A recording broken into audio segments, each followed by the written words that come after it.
నేను స్థానిక నాయకుడు కాటసాని రాంభూపాల్ రెడ్డిని గురించి ఒక రెండు మాటలు చెప్పాలి. నూనూగు మీసాల నూతన యౌవనమున రచించి తిని మరుత్తరాటి చరిత, అది శ్రీనాథుడు.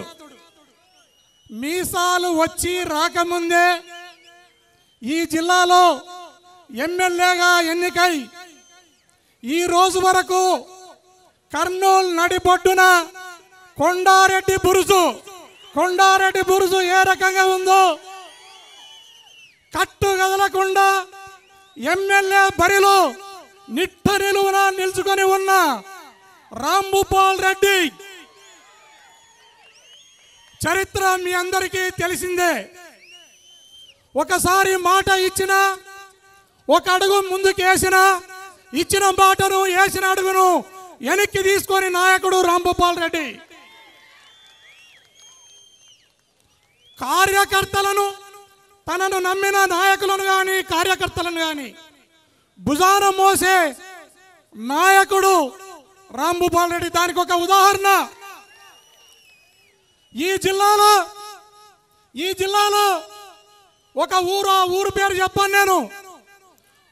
కురువళ్లకు రెడ్లకు పార్టీ పడితే, కొట్లాట పడితే కురువల్లది న్యాయమని నమ్మి కురువల్ల పక్షాన నిలబడి కురువల్లను గెలిపించిన చరిత్ర రాంభూపాల్ రెడ్డిది.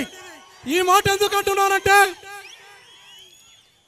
బీసీ ఎస్సీ ఎస్టీ మైనార్టీల పక్షాన రాంభూపాల్ రెడ్డి ఏ రకంగా నిలబడతాడో, కులాలకు మతాలకు అతీతంగా రాంభూపాల్ రెడ్డి నమ్మిన వారి పక్షాన ఏ రకంగా నిలబడతారో మీరల్లా అర్థం చేసుకుంటారని ఈ మాటను చెప్తున్నాను. మన రాష్ట్ర పరిస్థితికి వస్తే అమ్మఒడి కానీ, ఆసరా కానీ, చేయూత కానీ, దిశ చట్టం మహిళల కోసం, దిశ చట్టం కానీ మహిళల కోసం 30 లక్షల ఇళ్లను కానీ, రైతు భరోసాను కానీ, అదేవిధంగా అనేక రకాల సంక్షేమ కార్యక్రమాలను చేస్తూ మన వైఎస్ జగన్మోహన్ రెడ్డి గారు ముందుకెళ్తున్న సంగతి మనందరికీ తెలిసిందే. అదే కాకుండా మన బీసీ ఎస్సీ ఎస్టీ మైనార్టీలలో నాయకత్వ లోపం ఉంది. వాళ్ళని మంచి లీడర్లుగా తయారు చేయాలి అన్న ఉద్దేశంతో జగన్మోహన్ రెడ్డి గారు మనకు పంచాయతీలలో కానీ, మండలాల్లో కానీ, జడ్పీటీసీల్లో కానీ, ఎమ్మెల్యేలో కానీ, మంత్రివర్గంలో కానీ మనకు 60-70% ఇచ్చి బీసీ ఎస్సీ ఎస్టీ మైనార్టీలను అగ్రభాగాన నిలబెట్టిన చరిత్ర జగన్మోహన్ రెడ్డి గారిది. మనం ఇలా చెప్పుకుంటూ పోతే ఎన్నో చెప్పుకోవచ్చు, కానీ ఇప్పుడు ఒక 2 నిమిషాలు మన ప్రతిపక్ష నేత చంద్రబాబు నాయుడు గారి గురించి మనం చెప్పుకోవాలి. 2014లో ఆయన ముఖ్యమంత్రి అయితే మనకు రావాల్సిన ప్రత్యేక హోదాను సంతలో చింతపండు నమ్మినట్లు మోడీ కమ్మి, ప్రత్యేక హోదాను మోడీ కమ్మి ప్రత్యేక ప్యాకేజీని జోబులో పెట్టుకుని వచ్చిన దుర్మార్గుడు చంద్రబాబు నాయుడు గారు. అదేవిధంగా మనందరికీ తెలిసిన విషయమే, 4 కాలాల పాటు హైదరాబాద్ నగరాన్ని మనము రాజధానిగా పెట్టుకొని ఏలుకునే అవకాశం ఉండింది.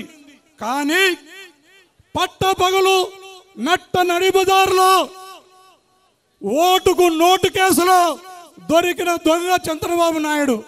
ఆయన దొంగగా దొరికితే కేసీఆర్ చంద్రబాబు నాయుడు గారి గొంతు మీద కత్తి పెట్టి, నువ్వు హైదరాబాద్ని ఈడిసిపెట్టి వెళ్తావా, జైలుకు పోతావా అంటే మహానుభావుడు చంద్రబాబు నాయుడు హైదరాబాద్ను వదిలేసి కేసీఆర్కు అమరావతిలో వచ్చి పడడం జరిగింది. హైదరాబాద్ను, కేసీఆర్కు ప్రత్యేక హోదాను మోడీకి తెగనమ్మి ఆంధ్రప్రదేశ్ రాష్ట్ర ప్రజలకు ఏ విధమైన అన్యాయం చేసినాడో మనమంతా గుర్తు చేసుకోవాలి. ఆయన ఎన్ని స్కీములు పెట్టాడో అన్ని స్కాములను కూడా చేయడం జరిగింది.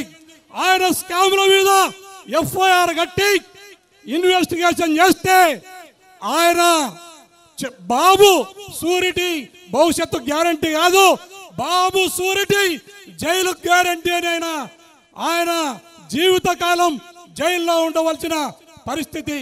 మనం రైతుల విషయానికి వస్తాం. మన రైతు సోదరులు ఆయన హయాంలో కరువు వచ్చి మన వాగులు వగలు ఎండిపోయినాయి. మన కాడికింది ఎద్దులను కసాయి వాళ్ళకు అమ్ముకున్నాం. మన పట్టణ అన్నం పెట్టే రైతు అన్నమో రామచంద్ర అని వలసలకు పోవడం జరిగింది.